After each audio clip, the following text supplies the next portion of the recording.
Hello again. Yes, this is Ian from the Philippines, and this is the Eurovision song review for the last time for the 2017 edition. This is the last part. We call it Big 5 plus 1.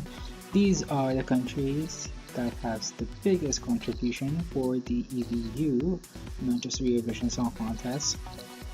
So they are France, Germany, Italy, Spain, the host country, and the winning country from last year, Ukraine, and the United Kingdom. So it's very strong. I think it's a very strong Big 5, a little bit plus 1. So let us start a review. First up is France with Alma.Requiem. I love the song. It is a very house beat, a very Caribbean house beat, which is on trend for this year. My problem with this song is it is in French, but when it doesn't, it is rather jarring. The revamp that they have, the chorus is in English in it, and it takes you out of it completely. I think it doesn't enhance the song any better than they could have. But it is still a great song. I'm gonna say it's a maybe. Judging, well, it's either qualifier or non-qualification. Right now, I think it's gonna be on the left-hand side of the board, no exception. It is it's not gonna win. I'm gonna say it's going to be top 10 because they don't have to qualify or not qualify, so right now it's just the standing for the final. Okay, keeping that on the side. Germany, Levina and Perfect Life. Oh god, Germany needs a revamp. They need a Gildo or something because this song is rather plain. Even though I think the Americans love this song, I think this song is a bit of a mess. It's a bit boring. The system is not working. I think they should revamp it. An internal selection will be nicer than doing this and sending this. Right now it's going to be a mess. I'm sorry, Germany. You need to try better next time. And you need to say that the singer needs to sing the song on stage before putting them in a competition. I don't know how we'll do. It will either go mid-table or it will go bottom 5. That is my standing right now for Germany.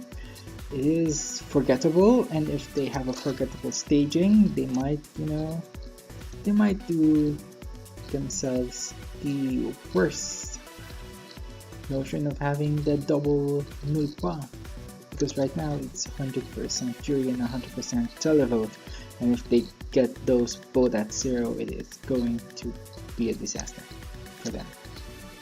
Okay, next up is Italy, the frontrunner, Francesco Gambini with Occidentali's Karma. Yeah, I think it is a hit. I can say it's a hit. I can see the dancing. I love this song, but again, with the cutting, now it's not the problem with Requiem's problem is with the English. The problem with Occidentali's Karma is with how they cut it, because in Sanremo it's only 4 minutes, but in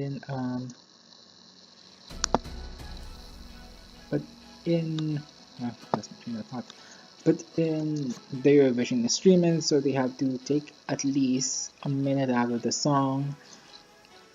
And I think the cuts were a bit too harsh for me.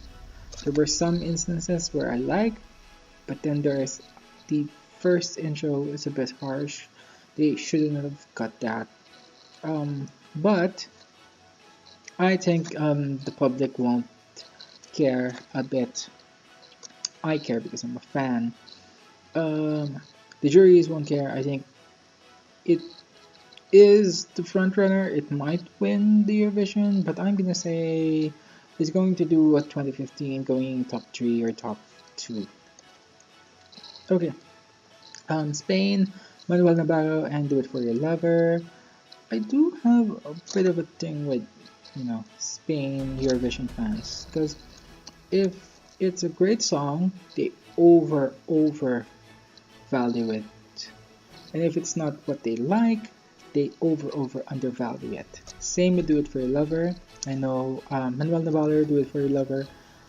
There is a controversy between how Manuel Navarro won Occidentali Eurovision. My thing with this is, I think it's an okay song, very California. That's a term. It's not bad. It's not as awful as people are saying. Spain fans mostly. Because Contigo. I'm gonna say it's a maybe. I think it's just gonna go mid-table like all the other overhyped songs of Spain, starting with 2015, ending right now. I think it's gonna just go mid-table. It might go left-hand side, but I think mid-table is the option for this. Ukraine with O.Torvald and Time.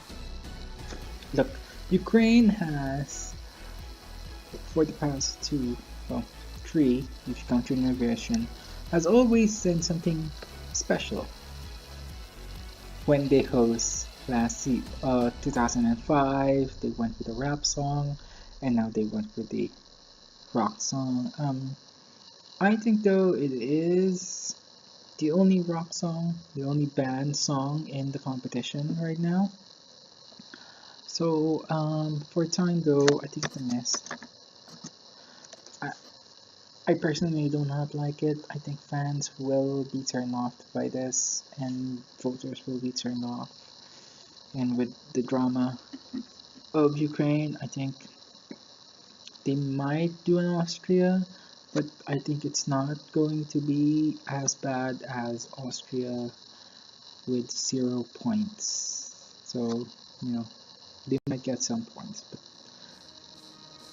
they will not go on the left hand side. And finally, the United Kingdom with Lucie Jones and Never Give Up on You.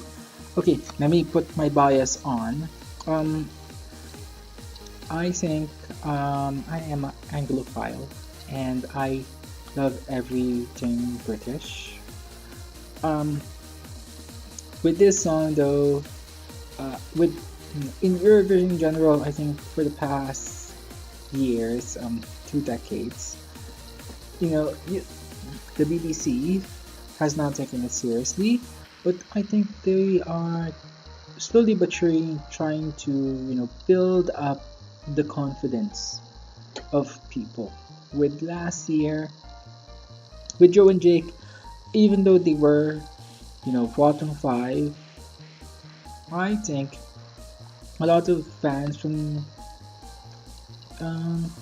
the UK had confidence in the song. And right now with Never Get Up on You, I think it's a competent song. Much like Portugal, many episodes ago, I think it's very classic. It's not dated, it's classic. And I think people will appreciate it more. I think with some of the female ballads right now, I think they will cannibalize themselves in the semifinals, and I think Lucie will be the only female ballad in the competition for the final, which is a great advantage. I want to say it's gonna be on top 10. It's not gonna win. It's just a stepping stone. I'm sorry for Lucie for saying that. I'm gonna say it's a maybe. It's a great song. It's a strip ballad it is written by Emily de Forest. I do like it. I do like the revamp. It's much better. The staging needs to be good. I think the main problem with the United Kingdom is the staging. And that's a whole nother episode. But if they can focus on the stage rather than doing the Glastonbury package, which I will try and explain in future episodes. I think they could do well. I'm hoping for a right hand side at best, top 10 at best. That's the highest thing that they can do, 10 or 11. But my expectation, I'm gonna lower it. I'm gonna say it's going to be middle table. That's middling best, and at worst it's going to be bottom 5, not last, just at least 21 or 19. That's my prediction for the United Kingdom. So there you go. This is the last episode of the Eurovision Song Review. So what's coming up for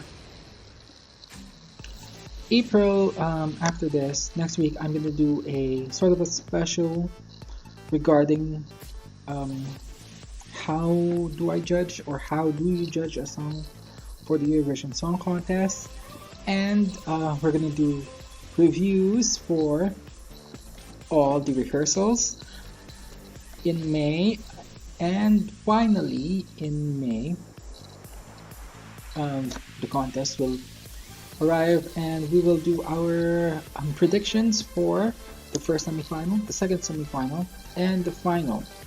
So if you want to follow me, don't forget to find our hashtag ESCPH. Don't forget to subscribe. If you want to have comments, suggestions, and violent reactions, go down below. My name is Ian, and I will see you in May.